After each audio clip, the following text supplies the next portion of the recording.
Moisés contra a idolatria, né?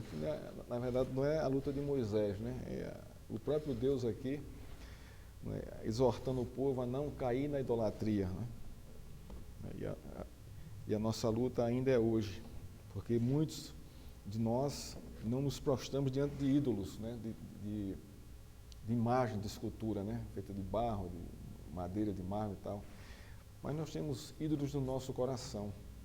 E esse texto aqui também vai nos exortar para isso, né? Para que nós não tenhamos ídolos no nosso coração, que o nosso coração esteja limpo diante do Senhor para cultuar o seu nome. Diz assim a palavra de Deus, Deuteronômio 12, do verso 1 ao verso 14. São esses os estatutos e juízos que vocês devem ter o cuidado de cumprir todos os dias que viverem na terra que o Senhor, o Deus de seus pais, lhe deu por herança.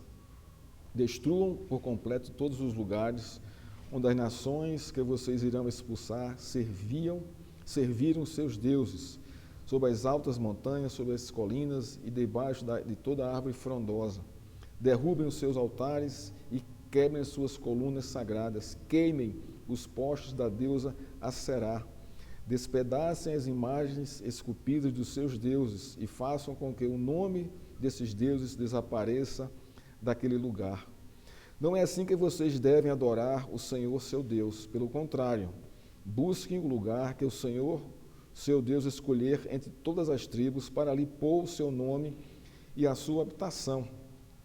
É para lá que vocês devem ir. A esse lugar vocês devem levar os seus holocaustos, os seus sacrifícios, os seus dízimos, as ofertas que vocês prepararam, as ofertas prometidas, as ofertas voluntárias, e os primogênitos das vacas e das ovelhas de vocês. Ali vocês comerão diante do Senhor, seu Deus, e se alegrarão em tudo o que fizerem, vocês e as suas famílias, no que o Senhor, seu Deus, os tiver abençoado. Vocês não farão como hoje estamos fazendo aqui, cada um segundo o melhor lhe parece, porque ainda não entraram no descanso e na herança que o Senhor, seu Deus, lhes dará. Mas vocês irão passar o Jordão e morar na terra que o Senhor, seu Deus, lhes dará por herança. Eles lhes dará descanso de todos os seus inimigos ao redor de vocês, e vocês viverão seguros. Então, haverá um lugar que o Senhor, seu Deus, escolherá para ali fazer habitar o seu nome. Esse lugar vocês levarão tudo o que eu lhes ordeno, os seus holocaustos, os seus sacrifícios, os seus dízimos, as ofertas que vocês prepararam e tudo o que tiverem decidido oferecer ao Senhor em cumprimento a um voto.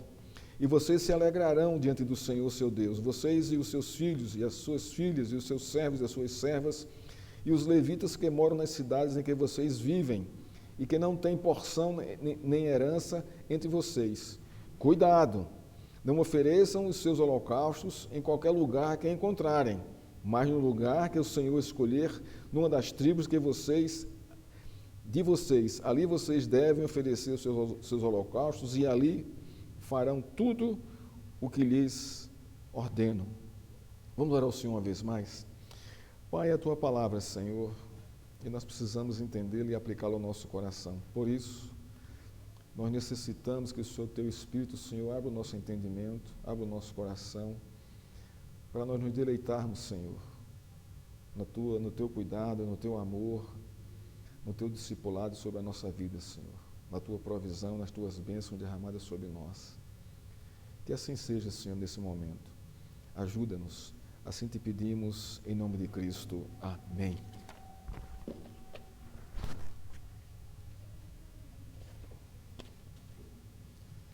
É um texto bastante exortativo e, ao mesmo tempo, consolador, né? No capítulo 11 de Deuteronômio, Moisés exorta o povo a considerar a pessoa de Deus por meio das suas obras na história e revela para o povo os benefícios da obediência à palavra de Deus. Dentre todas as graças,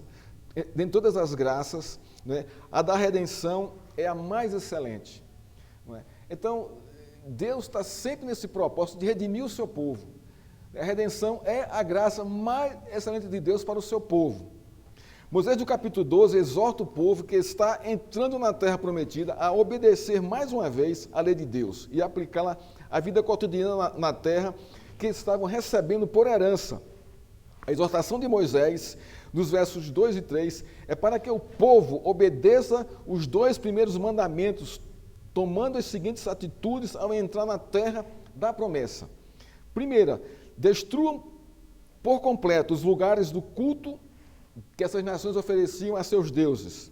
Segundo, derrubem por completo os altares e as colunas sagradas desses deuses. Terceiro, queimem a imagem da deusa Será e despedacem as imagens esculpidas dos outros deuses que esse povo adora. Moisés, no final do verso 3, revela o propósito disso. Façam com que o nome desses deuses desapareça daquele lugar. A idolatria deveria ser exterminada da terra prometida. O que os olhos não veem, o coração não sente. Isso é um ditado, e isso tem tudo a ver com esse contexto aqui.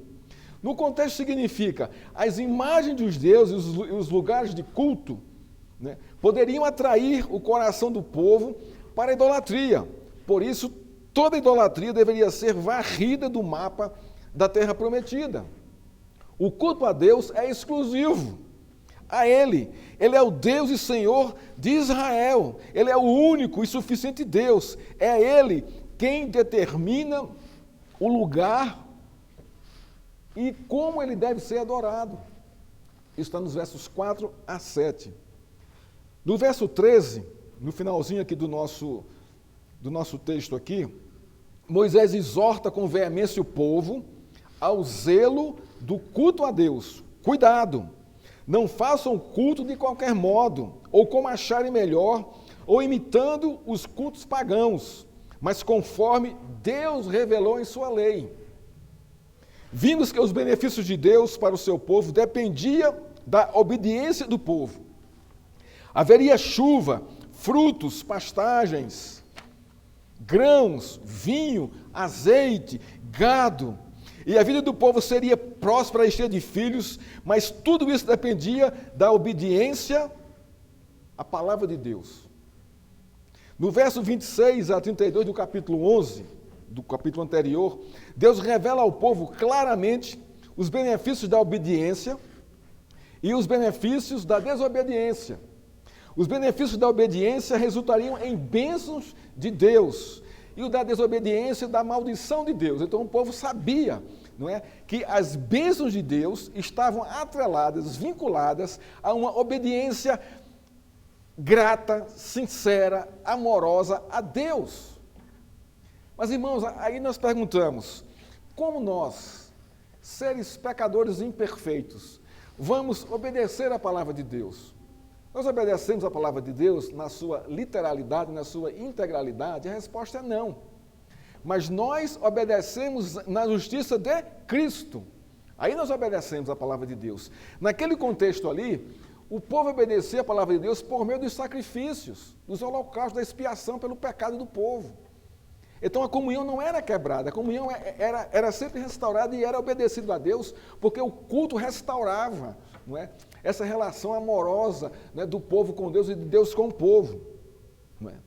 Deus estava chamando o povo a amá-lo, demonstrando esse amor por meio da obediência à sua palavra, porque aí decorria todas as bênçãos. Então nós estaremos hoje pregando, irmãos, sobre o lugar do culto a Deus. Qual a importância do lugar do culto a Deus? Ou melhor, qual a importância do culto a Deus? Isso é importante para você? É importante para a sua vida, para o seu dia a dia? Vejamos o que o texto nos ensina a esse respeito. Primeiro, dos versos 1 ao verso 3, o primeiro fundamento do culto a Deus está no Decálogo. O primeiro fundamento do culto a Deus está nos primeiros mandamentos, dos 10 mandamentos.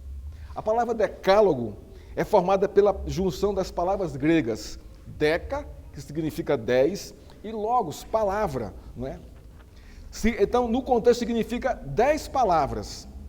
Para o nosso contexto, são os 10 mandamentos. É tanto que ele começa assim: são esses os estatutos e juízos que vocês devem ter o cuidado de cumprir. Estatutos e juízos estão aonde? Os mandamentos do Senhor. Então, o primeiro lugar que vai nortear o modo e a conduta que se deve adorar a Deus está revelado nos 10 mandamentos. Lá em Êxodo capítulo 20. Moisés não foge dessa regra. O povo havia passado 400 anos sendo bombardeado pela cultura espiritual do Egito, perdendo assim a consciência de quem era o Senhor de Israel. Até depois de vivenciar o êxodo milagroso do Egito, o povo faz o bezerro de ouro para adoração. O povo ainda murmura e se rebela contra Deus. Por causa disto, a peregrinação dura 40 anos no deserto. Então, mostra que o povo não tinha noção, perdeu a noção de Deus, né? E é necessário, né, que esse povo seja moldado pela palavra de Deus, moldado pelos mandamentos de Deus para cultuar o seu nome. É Deus preservando a si mesmo, na sua adoração com a sua glória, e preservando o povo para adorá-lo. Então, a preocupação de Moisés com a geração que está prestes a entrar na terra prometida é de que eles não cometam o mesmo erro da geração passada, mas que amem e sirvam ao Senhor de todo o coração. Olha o verso 2 aqui. Destruam por completo todos os lugares onde as nações que vocês irão expulsar serviram os seus deuses, sobre as altas montanhas, sobre as colinas e debaixo das árvores, toda árvore frondosa. Derrubem seus altares, quebrem suas colunas sagradas, queimem os postos da deusa Aserá, despedacem as imagens esculpidas dos seus deuses, façam com que o nome desses deuses desapareça daquele lugar. Então, a preocupação de Moisés com a geração que está prestes a entrar na terra prometida é que eles não cometam os mesmos erros da geração passada, mas que amem e sirvam ao Senhor de todo o coração. Só há uma maneira de amar e servir ao Senhor de todo o coração, colocando em prática os 10 mandamentos. Isso revela, irmãos, não é? O verso 1 é uma chamada para que o povo tenha o cuidado de cumprir os mandamentos de Deus na terra que receberam por herança. O contexto dos versos 2 e 3 apontam para a aplicação dos 2 primeiros mandamentos do Decálogo, que diz o seguinte: não tenha outros deuses diante de mim, não faça para vocês imagem de escultura, nem semelhança alguma do que há em cima no céu, nem debaixo da terra, nem nas águas debaixo da terra. Não adore essas coisas, nem preste culto a elas, porque eu, o Senhor, seu Deus, sou Deus zeloso, e que visito a iniquidade dos pais nos filhos até a 3ª e 4ª geração daqueles que me odeiam, mas faço misericórdia até 1000 gerações daqueles que me amam e guardam os meus mandamentos. Êxodo capítulo 20, versos 3 a 6. É justamente isso que Moisés está aplicando aqui no coração do povo. Deus exige exclusividade de seu culto, e essa exigência é colocada por Ele mesmo em sua palavra. Os primeiros mandamentos apontam para os princípios fundamentais do culto a Deus. Não ter imagem, exclusividade dele, não se prostrar a essas imagens. Então o povo vai entrar na terra, por isso que o povo teria que destruir tudo isso. Apagar do mapa. Jesus revela esses princípios em João 4:24.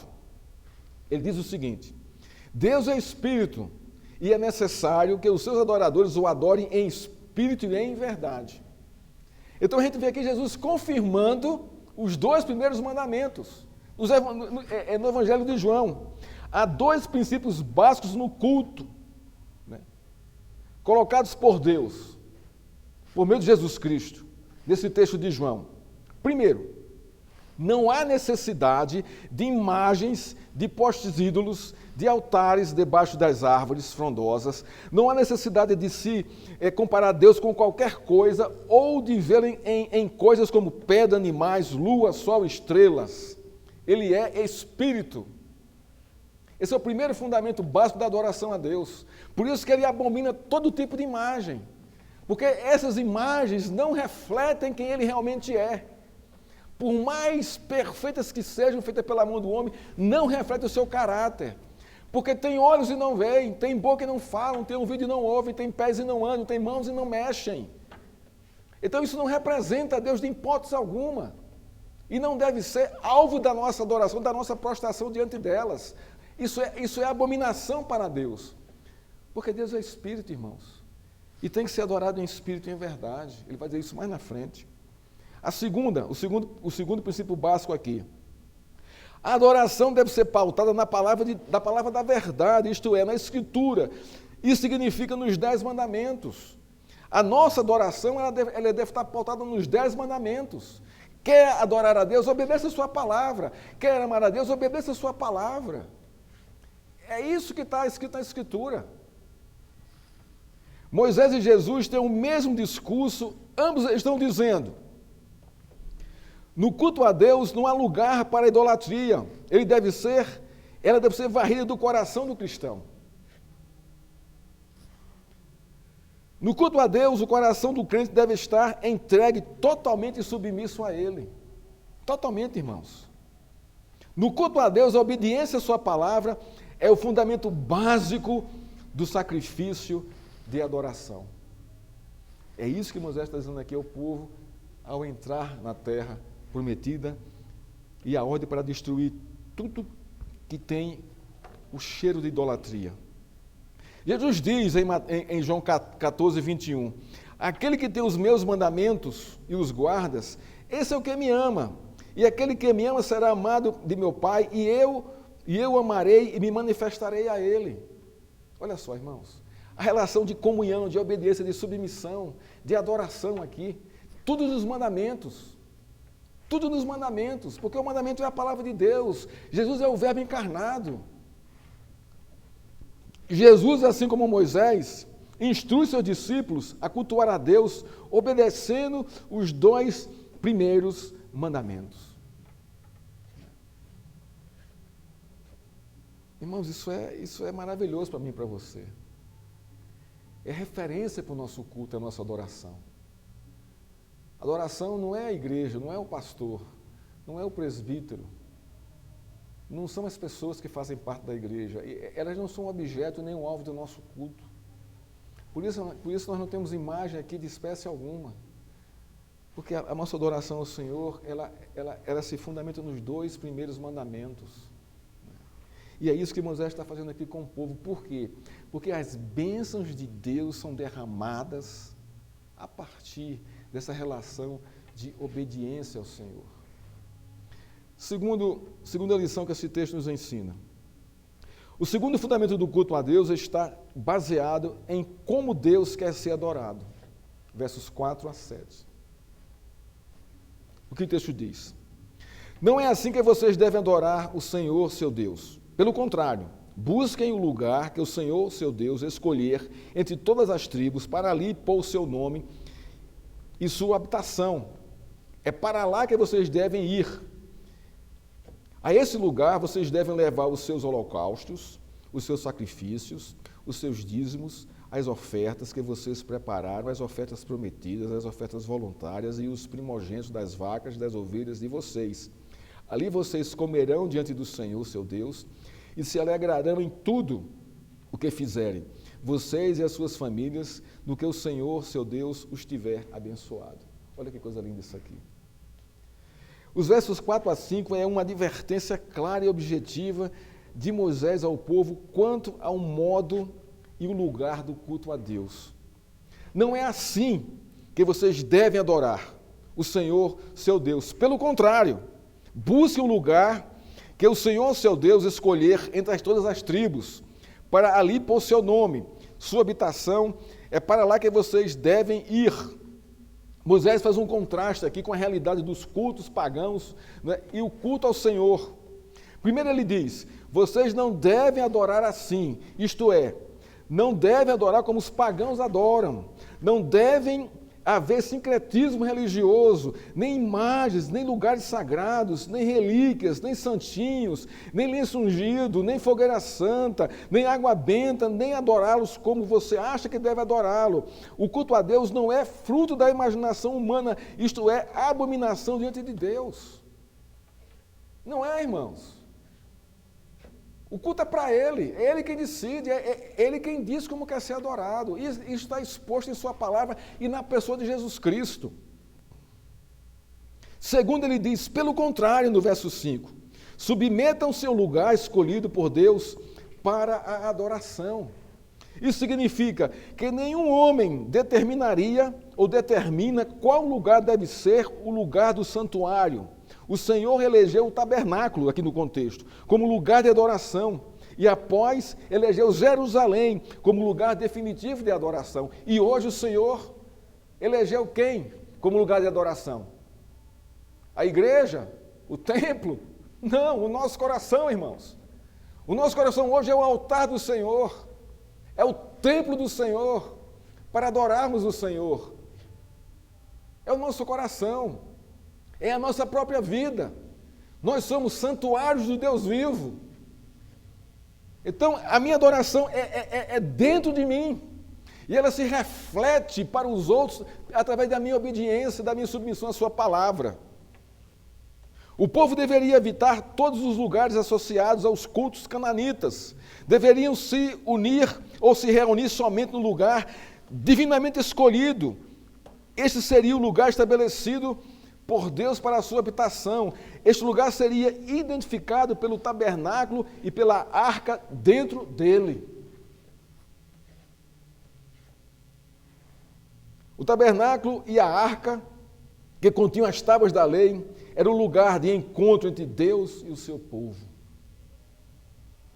Um lugar específico, construído por Ele, o lugar que Ele escolheu. Era no tabernáculo que Deus estabelecia o seu nome, isto é, era no tabernáculo que Deus se revelava ao povo de modo direto e claro. Quem é o tabernáculo hoje, irmãos? Quem é o nosso tabernáculo hoje? É Jesus Cristo, perfeito tabernáculo de Deus. É através dele que nós recebemos, né, essa revelação direta do Senhor. Como ele falou lá em João, aquele que eu me manifestarei a ele, todos aqueles que obedecem a minha palavra e me amam, eu me manifestarei a eles. O tabernáculo feito por Deus e alojado no lugar onde Deus escolhia era o lugar do culto e da adoração a seu nome, e não os lugares onde os cananeus escolhiam para cultuar a Deus. A casa de Deus se estabelecia onde se encontrava a Arca do Pacto. Jerusalém passou a ser a casa de Deus quando Davi passou a arca para Jerusalém, como relata 2 Samuel, capítulo 6. Sendo assim, o lugar que o povo deveria cultuar a Deus na terra prometida era o mesmo lugar determinado por Deus na peregrinação no deserto, o tabernáculo do Senhor. O tabernáculo era o lugar onde fluía a vida espiritual, cultural e social do povo de Deus. Ali era o lugar ordenado por Deus para a adoração exclusiva ao seu nome. Porque ali estava a sua presença. E é isso que importa, irmãos. É a presença do Senhor. Hoje, para a igreja, Cristo é o objeto e o lugar da adoração. Deus estipulou o tabernáculo como o lugar de culto e adoração para o seu povo, apontando para Cristo, o mais perfeito tabernáculo. O apóstolo Paulo revela esta verdade em 1 Coríntios 3,16, quando afirma: não sabeis vós que sois santuário de Deus e que o Espírito de Deus habita em vós? Se alguém destruir o santuário de Deus, Deus o destruirá, porque sagrado é o santuário de Deus que sois vós. Aqui é a igreja, o povo de Deus. O tabernáculo era o lugar que Israel deveria trazer seus holocaustos, sacrifícios, ofertas e dízimos na presença de Deus. Estes sacrifícios, ofertas e dízimos, seriam provenientes da abundância que Deus dava ao povo na terra prometida. Olha a relação aqui de gratidão, irmãos. De receber a bênção de Deus e ser grato a Deus por meio de quê? Das ofertas, dos sacrifícios, dos dízimos. Aqui está o significado do dízimo. É o reconhecimento da bênção de Deus sobre a minha vida. É um testemunho de gratidão a Deus. Não é uma troca, irmão, não é moeda de troca. Ou uma obrigação da lei. Não é. É muito mais que isso. É uma relação amorosa, é uma relação de intimidade, de entendimento, de que tudo que eu tenho, tudo que eu sou, vem do Senhor.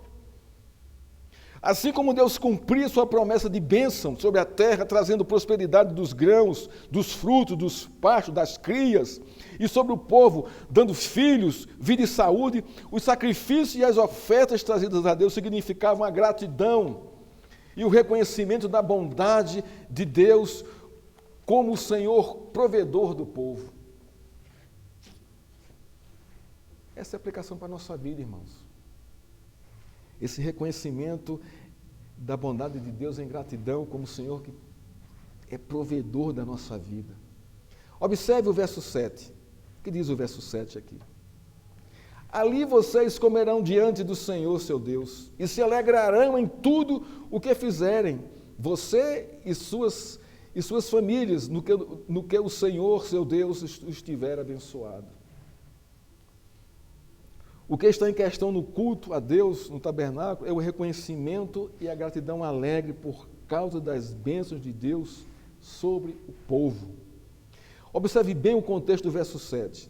Há uma celebração diante do Senhor, há uma ceia, vocês comerão diante do Senhor. É uma cena de comunhão e intimidade e muita alegria.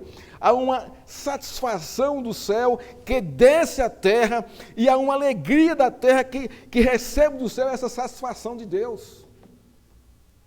Que coisa linda isso aqui, irmãos. Que bênção maravilhosa é essa. As famílias todas estão celebrando ao Senhor em comunhão e alegria, agradecendo a Deus as bênçãos derramadas do céu.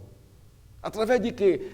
Das suas ofertas, dos seus dízimos, dos sacrifícios, dos holocaustos. Ao contrário de outras religiões, onde os adoradores tentam ganhar o favor de seus deuses, ou tentam apaziguar a sua ira com sacrifícios, e muitas vezes humanos, o culto do povo de Deus era marcado pela celebração alegre em resposta às bênçãos recebidas dele. Assim é com a nossa vida, irmãos. Olha para a sua vida. Para quantas bênçãos Deus tem derramado na sua vida, irmãos. Mas observe a sua vida dentro das suas circunstâncias, sem olhar para a vida do vizinho, que isso não é saudável. Mas olha para a sua vida. Olha o quanto Deus tem derramado, tem cumprido a sua promessa. Como Ele tem manifestado a sua satisfação sobre nós. Isso é algo assim, irmãos, isso é algo do céu, é algo assim grandioso demais para mim e para você. Porque isso promove em nosso coração gratidão, submissão, por isso que nós amamos e obedecemos ao Senhor. A palavra diz que Ele nos amou primeiro. Isso aqui é o tipo do amor de Deus, nos abençoando com sua graça, com a sua prosperidade sobre nós.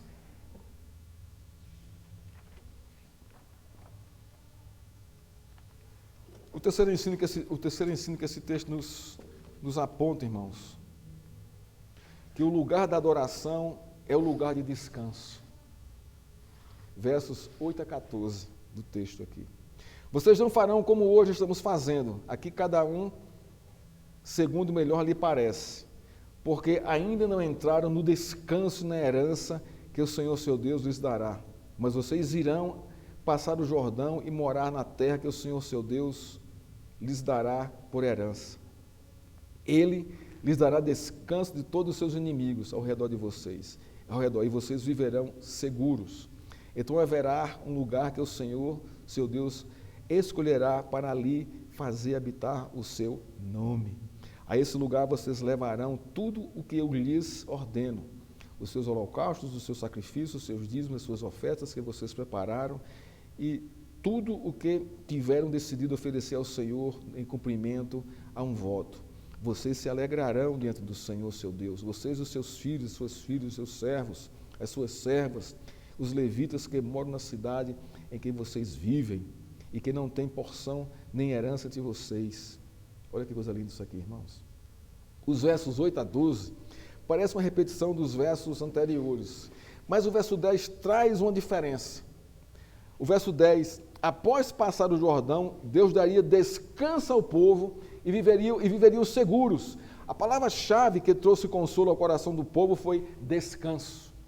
Descanso. Isto é, no contexto significa o fim dos 40 anos de peregrinação do deserto. A terra prometida traria descanso, repouso, morada para o povo de Deus. O povo não mais estaria andando em círculos, num deserto árido, seco, sem qualquer atrativo, sem qualquer lugar para descansar. Deus estava dando descanso ao seu povo por meio da herança da terra prometida. Observe que a afirmação de Moisés, no verso 10. Vocês irão passar o Jordão e morar na terra que o Senhor, seu Deus, lhes dá por herança e lhes dará descanso. A ênfase do verso 10 é Deus quem faz o povo passar o Jordão da terra, e é Deus quem faz trazer para o povo o descanso do povo. O povo, sob a bênção de Deus, recebe por misericórdia a graça da terra e o descanso sobre ela. Não haverá perturbação de inimigos e viverão seguros. O descanso de Deus sempre traz consolo e segurança para o seu povo. O resultado desse descanso é revelado no verso 11. Deus escolheria um lugar para ser adorado. É o descanso para a adoração, é o descanso para o culto, para a celebração, para o sacrifício, ofertas e dízimos. Isso nos lembra Êxodo 28. Lembre-se do dia de sábado para o santificar. 6 dias você trabalhará e fará toda a sua obra, mas o 7º dia é o sábado, o Shabá, que significa dia de descanso, dedicado ao Senhor, seu Deus. Porque 6 dias o Senhor fez os céus e a terra, o mar e tudo que neles há. E ao 7º dia descansou. Por isso o Senhor abençoou o dia de sábado e o santificou. Abençoou o dia de descanso. Observe que nesse contexto,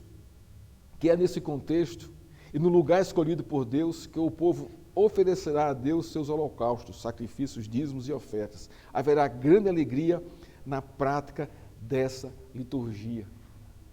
Moisés, mais uma vez, encoraja o povo a perseverar na fidelidade a Deus, obedecendo a sua palavra. Mandamento, primeiro mandamento, segundo mandamento, terceiro mandamento. No verso 13, ele faz uma séria exortação. Cuidado! Não ofereçam seu culto em qualquer lugar que encontrem. É uma exortação séria, pois o povo poderia ser tentado a oferecer seu culto em lugares ilegítimos, isto é, nos lugares em que os cananeus ofereciam seus sacrifícios. Havia essa possibilidade, irmãos, esse desvio. No verso 14, mais uma vez Moisés enfatiza a exclusividade do culto ao único Deus. É Deus quem define a sua palavra, o lugar que deve ser adorado, que deve ser cultuado. O culto a Deus só poderia ser oferecido no lugar escolhido por Ele. Olha o verso 14 aqui.